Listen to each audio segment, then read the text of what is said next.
ಪೊಲೀಸರ ಜೊತೆಗೆ ಧಮಕಿ ವೀರ ರಾಜೀವ್ ಗೌಡ ಕಣ್ಣಾಮುಚ್ಚಾಲೆ ಆಡ್ತಿದ್ದಾನ. ಕೇರಳಕ್ಕೆ ಪರಾರಿಯಾದ್ನ ರಾಜೀವ್ ಗೌಡ ಅಂತಕ್ಕಂಥ ಪ್ರಶ್ನೆ ಬರ್ತಾ ಇದೆ. ಮಂಗಳೂರಿನಿಂದ ಕೇರಳಕ್ಕೆ ರಾಜು ಪರಾರಿಯಾದ್ನ. ರೈಲ್ವೆ ನಿಲ್ದಾಣದ ಬಳಿ ರಾಜೀವ್ ಗೌಡ ಕಾರು ಪತ್ತೆಯಾಗಿರುವಂತದ್ದು. ರೈಲ್ವೆ ನಿಲ್ದಾಣದ ಬಳಿ ಕೆಲಸ ಮಾಡುತ್ತಿಲ್ಲ ಯಾವುದೇ ಸಿಸಿ ಕ್ಯಾಮೆರಾ.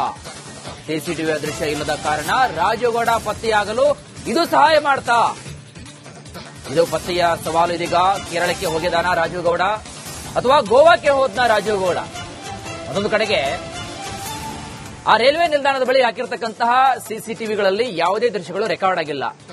ಬಹುಶಃ ಇದನ್ನ ಅಡ್ವಾಂಟೇಜ್ ಆಗಿ ತೆಗೆದುಕೊಂಡು ಇಲ್ಲಿಂದನೇ ಅವರನ್ನ ಮೈಂಡ್ ಡೈವರ್ಟ್ ಮಾಡಲಿಕ್ಕೆ ಅಲ್ಲಿಂದನೇ ಬೇರೆ ದಾರಿಯನ್ನು ಹಿಡಿದ್ನ. ಕೇರಳಕ್ಕೆ ಹೋದ್ನ ಅಥವಾ ಗೋವಾಕ್ಕೆ ಹೋದ್ನ ಅಂತಕ್ಕಂತಹ ಪ್ರಶ್ನೆ ಬರ್ತಾ ಇದೆ. ಹಾಗಾಗಿ ರಾಜೀವ್ ಗೌಡನ ಒಂದು ಬಂಧನ ಯಾವಾಗಂತ ಪ್ರಶ್ನೆ ಬರ್ತಾ ಇದೆ. ಮತ್ತೊಂದು ಕಡೆಯಲ್ಲಿ ರಾಜೀವ್ ಗೌಡ ಎಲ್ಲಿದ್ದಾನೆ, ಎಲ್ಲಿ ತಲೆಮರೆಸಿಕೊಂಡಿದ್ದಾನೆ, ಯಾವ ಗುಹೆಯಲ್ಲಿ ಅಡಗಿದ್ದಾನೆ, ದೊಡ್ಡ ಸವಾಲು ಇದೀಗ ಪೊಲೀಸರಿಗೆ ಮುಂದೆ ಬಂದಿರತಕ್ಕಂಥದ್ದು. ಶಿಡ್ಲಘಟ್ಟ ಪೌರಾಯುಕ್ತೆ ಒಂದು ನಿಂದನೆ ಮಾಡಿರತಕ್ಕಂತಹ ಪ್ರಕರಣಕ್ಕೆ ಸಂಬಂಧಪಟ್ಟಂತೆ ಡೇ 1 ಇಲ್ಲಿವರೆಗೂ ಕೂಡ ನಿರಂತರವಾಗಿ ಪೊಲೀಸರು ತಮ್ಮ ಕಾರ್ಯಾಚರಣೆ ನಡೆಸ್ತಾ ಇದ್ದಾರೆ. ಆದರೆ ಇದುವರೆಗೂ ಕೂಡ ರಾಜೀವ್ ಗೌಡನ ಒಂದು ಸುಳಿವು ಕೂಡ ಸಿಕ್ಕಿಲ್ಲ. ಮತ್ತೊಂದು ಕಡೆಗೆ ಗೃಹ ಸಚಿವರು ಪರಮೇಶ್ವರ್ ಹೇಳ್ತಾರೆ, ಎಷ್ಟು ದಿನ ಅಂತ ತಲೆಮರೆಸಿಕೊಳ್ತಾರೆ, ಯಾವ ಬಿಲದಲ್ಲಿ ಹುಡುಕಿದ್ರು ಕೂಡ ನಮ್ಮ ಪೊಲೀಸರು ಅವ್ರು ಎಲ್ಲೇ ಇದ್ರೂ ಕೂಡ ಅವರನ್ನ ಹೆಡೆಮೂರಿ ಕಟ್ಟಿ ಬರತಕ್ಕಂತಹ ಶಕ್ತಿ ಸಾಮರ್ಥ್ಯ ನಮ್ಮ ಕರ್ನಾಟಕದ ಪೊಲೀಸರಿಗಿದೆ ಅಂತ ಮಾತಾಡಿದ್ದಾರೆ. ಹಾಗಾಗಿ ಒಂದು ದೊಡ್ಡ ಸವಾಲಿದು.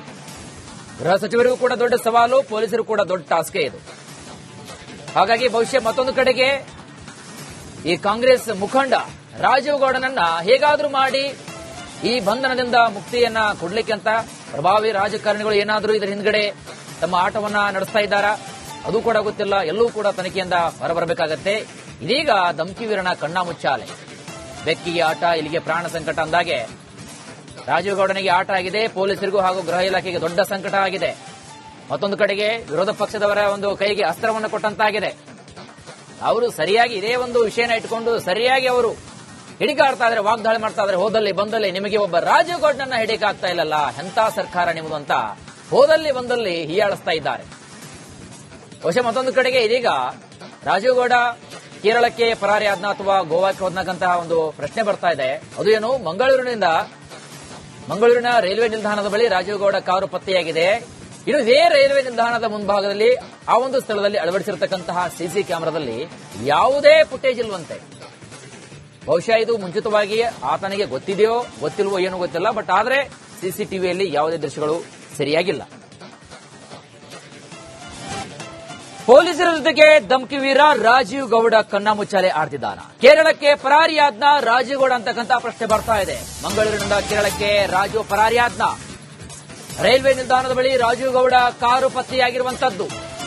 ರೈಲ್ವೆ ನಿಲ್ದಾಣದ ಬಳಿ ಕೆಲಸ ಮಾಡುತ್ತಿಲ್ಲ ಯಾವುದೇ ಸಿಸಿ ಕ್ಯಾಮೆರಾ. ಸಿಸಿಟಿವಿ ದೃಶ್ಯ ಇಲ್ಲದ ಕಾರಣ ರಾಜೀವ್ ಗೌಡ ಪತ್ತೆಯಾಗಲು ಇದು ಸಹಾಯ ಮಾಡ್ತಾ. ಇದು ಪತ್ತೆಯ ಸವಾಲು. ಇದೀಗ ಕೇರಳಕ್ಕೆ ಹೋಗಿದಾನ ರಾಜೀವ್ ಗೌಡ ಅಥವಾ ಗೋವಾಕ್ಕೆ ಹೋದ್ನ ರಾಜೀವ್ ಗೌಡ. ಮತ್ತೊಂದು ಕಡೆಗೆ ಆ ರೈಲ್ವೆ ನಿಲ್ದಾಣದ ಬಳಿ ಹಾಕಿರತಕ್ಕಂತಹ ಸಿಸಿಟಿವಿಗಳಲ್ಲಿ ಯಾವುದೇ ದೃಶ್ಯಗಳು ರೆಕಾರ್ಡ್ ಆಗಿಲ್ಲ. ಬಹುಶಃ ಇದನ್ನ ಅಡ್ವಾಂಟೇಜ್ ಆಗಿ ತೆಗೆದುಕೊಂಡು ಇಲ್ಲಿಂದನೇ ಅವರನ್ನ ಮೈಂಡ್ ಡೈವರ್ಟ್ ಮಾಡಲಿಕ್ಕೆ ಅಲ್ಲಿಂದನೇ ಬೇರೆ ದಾರಿಯನ್ನು ಹಿಡಿದ್ನ. ಕೇರಳಕ್ಕೆ ಹೋದ್ನ ಅಥವಾ ಗೋವಾಕ್ಕೆ ಹೋದ್ನ ಅಂತಕ್ಕಂತಹ ಪ್ರಶ್ನೆ ಬರ್ತಾ ಇದೆ. ಹಾಗಾಗಿ ರಾಜೀವ್ ಗೌಡನ ಒಂದು ಬಂಧನ ಯಾವಾಗಂತ ಪ್ರಶ್ನೆ ಬರ್ತಾ ಇದೆ. ಮತ್ತೊಂದು ಕಡೆಯಲ್ಲಿ ರಾಜೀವ್ ಗೌಡ ಎಲ್ಲಿದ್ದಾನೆ, ಎಲ್ಲಿ ತಲೆಮರೆಸಿಕೊಂಡಿದ್ದಾನೆ, ಯಾವ ಗುಹೆಯಲ್ಲಿ ಅಡಗಿದ್ದಾನೆ, ದೊಡ್ಡ ಸವಾಲು ಇದೀಗ ಪೊಲೀಸರಿಗೆ ಮುಂದೆ ಬಂದಿರತಕ್ಕಂಥದ್ದು. ಶಿಡ್ಲಘಟ್ಟ ಪೌರಾಯುಕ್ತೆ ಒಂದು ನಿಂದನೆ ಮಾಡಿರತಕ್ಕಂತಹ ಪ್ರಕರಣಕ್ಕೆ ಸಂಬಂಧಪಟ್ಟಂತೆ ಡೇ 1 ಇಲ್ಲಿವರೆಗೂ ಕೂಡ ನಿರಂತರವಾಗಿ ಪೊಲೀಸರು ತಮ್ಮ ಕಾರ್ಯಾಚರಣೆ ನಡೆಸ್ತಾ ಇದ್ದಾರೆ. ಆದರೆ ಇದುವರೆಗೂ ಕೂಡ ರಾಜೀವ್ ಗೌಡನ ಒಂದು ಸುಳಿವು ಕೂಡ ಸಿಕ್ಕಿಲ್ಲ. ಮತ್ತೊಂದು ಕಡೆಗೆ ಗೃಹ ಸಚಿವರು ಪರಮೇಶ್ವರ್ ಹೇಳ್ತಾರೆ, ಎಷ್ಟು ದಿನ ಅಂತ ತಲೆಮರೆಸಿಕೊಳ್ತಾರೆ, ಯಾವ ಬಿಲದಲ್ಲಿ ಹುಡುಕಿದ್ರು ಕೂಡ ನಮ್ಮ ಪೊಲೀಸರು ಅವ್ರು ಎಲ್ಲೇ ಇದ್ರೂ ಕೂಡ ಅವರನ್ನ ಹೆಡೆಮೂರಿ ಕಟ್ಟಿ ಬರತಕ್ಕಂತಹ ಶಕ್ತಿ ಸಾಮರ್ಥ್ಯ ನಮ್ಮ ಕರ್ನಾಟಕದ ಪೊಲೀಸರಿಗಿದೆ ಅಂತ ಮಾತಾಡಿದ್ದಾರೆ. ಹಾಗಾಗಿ ಒಂದು ದೊಡ್ಡ ಸವಾಲಿದು. ಗೃಹ ಸಚಿವರಿಗೂ ಕೂಡ ದೊಡ್ಡ ಸವಾಲು, ಪೊಲೀಸರು ಕೂಡ ದೊಡ್ಡ ಟಾಸ್ಕ್ ಇದು.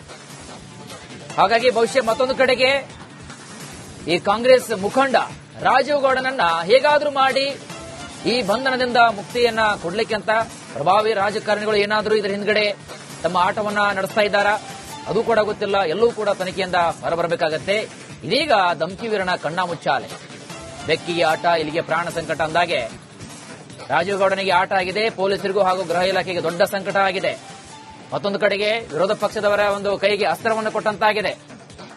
ಅವರು ಸರಿಯಾಗಿ ಇದೇ ಒಂದು ವಿಷಯನ ಇಟ್ಟುಕೊಂಡು ಸರಿಯಾಗಿ ಅವರು ಹಿಡಿಕಾಡ್ತಾ ಇದ್ದಾರೆ, ವಾಗ್ದಾಳಿ ಮಾಡ್ತಾ ಇದ್ದಾರೆ. ಹೋದಲ್ಲಿ ಬಂದಲ್ಲಿ ನಿಮಗೆ ಒಬ್ಬ ರಾಜೀವ್ ಗೌಡನನ್ನ ಹಿಡಿಕಾಗ್ತಾ ಇಲ್ಲಲ್ಲ, ಎಂತ ಸರ್ಕಾರ ನಿಮ್ಮದು ಅಂತ ಹೋದಲ್ಲಿ ಬಂದಲ್ಲಿ ಹೀಯಾಳಿಸ್ತಾ ಇದ್ದಾರೆ. ಬಹುಶಃ ಮತ್ತೊಂದು ಕಡೆಗೆ ಇದೀಗ ರಾಜೀವ್ ಗೌಡ ಕೇರಳಕ್ಕೆ ಪರಾರಿ ಆದ್ನ ಅಥವಾ ಗೋವಾಕ್ಕೆ ಹೋದ್ನಕ್ಕಂತಹ ಒಂದು ಪ್ರಶ್ನೆ ಬರ್ತಾ ಇದೆ. ಅದು ಏನು, ಮಂಗಳೂರಿನ ರೈಲ್ವೆ ನಿಲ್ದಾಣದ ಬಳಿ ರಾಜೀವ್ ಗೌಡ ಕಾರು ಪತ್ತೆಯಾಗಿದೆ. ಇನ್ನು ಇದೇ ರೈಲ್ವೆ ನಿಲ್ದಾಣದ ಮುಂಭಾಗದಲ್ಲಿ ಆ ಒಂದು ಸ್ಥಳದಲ್ಲಿ ಅಳವಡಿಸಿರತಕ್ಕಂತಹ ಸಿಸಿ ಕ್ಯಾಮೆರಾದಲ್ಲಿ ಯಾವುದೇ ಫುಟೇಜ್ ಇಲ್ವಂತೆ. ಬಹುಶಃ ಇದು ಮುಂಚಿತವಾಗಿ ಆತನಿಗೆ ಗೊತ್ತಿದೆಯೋ ಗೊತ್ತಿಲ್ವೋ ಏನೂ ಗೊತ್ತಿಲ್ಲ, ಬಟ್ ಆದ್ರೆ ಸಿಸಿಟಿವಿಯಲ್ಲಿ ಯಾವುದೇ ದೃಶ್ಯಗಳು ಸರಿಯಾಗಿಲ್ಲ.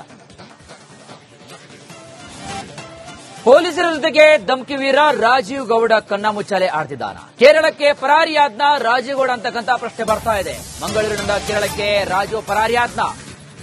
ರೈಲ್ವೆ ನಿಲ್ದಾಣದ ಬಳಿ ರಾಜೀವ್ ಗೌಡ ಕಾರು ಪತ್ತೆಯಾಗಿರುವಂತದ್ದು.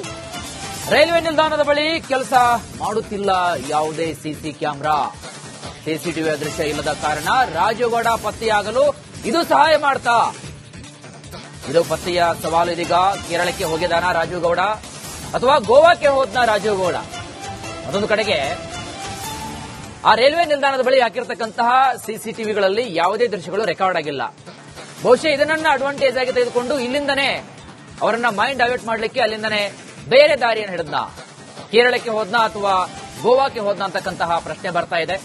ಹಾಗಾಗಿ ರಾಜೀವ್ ಗೌಡನ ಒಂದು ಬಂಧನ ಯಾವಾಗಂತ ಪ್ರಶ್ನೆ ಬರ್ತಾ ಇದೆ. ಮತ್ತೊಂದು ಕಡೆಯಲ್ಲಿ ರಾಜೀವ್ ಗೌಡ ಎಲ್ಲಿದ್ದಾನೆ, ಎಲ್ಲಿ ತಲೆಮರೆಸಿಕೊಂಡಿದ್ದಾನೆ, ಯಾವ ಗುಹೆಯಲ್ಲಿ ಅಡಗಿದ್ದಾನೆ? ದೊಡ್ಡ ಸವಾಲು ಇದೀಗ ಪೊಲೀಸರಿಗೆ ಮುಂದೆ ಬಂದಿರತಕ್ಕಂಥದ್ದು. ಶಿಡ್ಲಘಟ್ಟ ಪೌರಾಯುಕ್ತೆ ಒಂದು ನಿಂದನೆ ಮಾಡಿರತಕ್ಕಂತಹ ಪ್ರಕರಣಕ್ಕೆ ಸಂಬಂಧಪಟ್ಟಂತೆ ಡೇ 1 ಇಂದ ಇಲ್ಲಿವರೆಗೂ ಕೂಡ ನಿರಂತರವಾಗಿ ಪೊಲೀಸರು ತಮ್ಮ ಕಾರ್ಯಾಚರಣೆ ನಡೆಸ್ತಾ ಇದ್ದಾರೆ. ಆದರೆ ಇದುವರೆಗೂ ಕೂಡ ರಾಜೀವ್ ಗೌಡನ ಒಂದು ಸುಳಿವು ಕೂಡ ಸಿಕ್ಕಿಲ್ಲ. ಮತ್ತೊಂದು ಕಡೆಗೆ ಗೃಹ ಸಚಿವರು ಪರಮೇಶ್ವರ್ ಹೇಳ್ತಾರೆ, ಎಷ್ಟು ದಿನ ಅಂತ ತಲೆಮರೆಸಿಕೊಳ್ತಾರೆ, ಯಾವ ಬಿಲದಲ್ಲಿ ಹುಡುಕಿದ್ರು ಕೂಡ ನಮ್ಮ ಪೊಲೀಸರು ಅವ್ರು ಎಲ್ಲೇ ಇದ್ರೂ ಕೂಡ ಅವರನ್ನ ಹೆಡೆಮೂರಿ ಕಟ್ಟಿ ಬರತಕ್ಕಂತಹ ಶಕ್ತಿ ಸಾಮರ್ಥ್ಯ ನಮ್ಮ ಕರ್ನಾಟಕದ ಪೊಲೀಸರಿಗಿದೆ ಅಂತ ಮಾತಾಡಿದ್ದಾರೆ. ಹಾಗಾಗಿ ಒಂದು ದೊಡ್ಡ ಸವಾಲಿದು. ಗೃಹ ಸಚಿವರಿಗೂ ಕೂಡ ದೊಡ್ಡ ಸವಾಲು, ಪೊಲೀಸರು ಕೂಡ ದೊಡ್ಡ ಟಾಸ್ಕ್ ಇದು. ಹಾಗಾಗಿ ಬಹುಶಃ ಮತ್ತೊಂದು ಕಡೆಗೆ ಈ ಕಾಂಗ್ರೆಸ್ ಮುಖಂಡ ರಾಜೀವ್ ಗೌಡನನ್ನ ಹೇಗಾದ್ರೂ ಮಾಡಿ ಈ ಬಂಧನದಿಂದ ಮುಕ್ತಿಯನ್ನ ಕೊಡ್ಲಿಕ್ಕೆ ಅಂತ ಪ್ರಭಾವಿ ರಾಜಕಾರಣಿಗಳು ಏನಾದರೂ ಇದರ ಹಿಂದ್ಗಡೆ ತಮ್ಮ ಆಟವನ್ನ ನಡೆಸ್ತಾ ಇದ್ದಾರಾ? ಅದು ಕೂಡ ಗೊತ್ತಿಲ್ಲ, ಎಲ್ಲವೂ ಕೂಡ ತನಿಖೆಯಿಂದ ಹೊರಬರಬೇಕಾಗತ್ತೆ. ಇದೀಗ ಧಮ್ಕಿ ವೀರನ ಕಣ್ಣ ಮುಚ್ಚಾಲೆ. ಬೆಕ್ಕಿಗೆ ಆಟ, ಇಲ್ಲಿಗೆ ಪ್ರಾಣ ಸಂಕಟ ಅಂದಾಗೆ ರಾಜೀವ್ ಗೌಡನಿಗೆ ಆಟ ಆಗಿದೆ, ಪೊಲೀಸರಿಗೂ ಹಾಗೂ ಗೃಹ ಇಲಾಖೆಗೆ ದೊಡ್ಡ ಸಂಕಟ ಆಗಿದೆ.